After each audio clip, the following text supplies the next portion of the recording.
conservative ba kamo yung atake nyo ngayong summer? Eto, may i-recommend ako sa inyo. Ayan siya.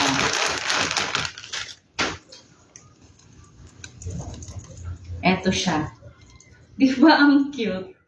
I-fit ko lang. Ito nga siya guys, pag suot ko na, ayan, nakapadded na rin siya, kaya sulit na sulit po. At kahit ganun-ganunin mo siya guys, no worries kasi meron na yan siyang shorts sa ilalim. Ang ganda lang guys, di ba? Ang cute niya po, lalo na kung conservative girl ka, or conservative girl yung atake mo ngayong summer, ito po yung mai-recommend ko sa inyo. For reference nga lang po ha, yung suot ko po is large, yung timbang ko po is nasa 56 kilos at saka yung height ko po is nasa 5'1 po. Ayan, sulit na sulit, diba? Ang ganda po niyang suotin.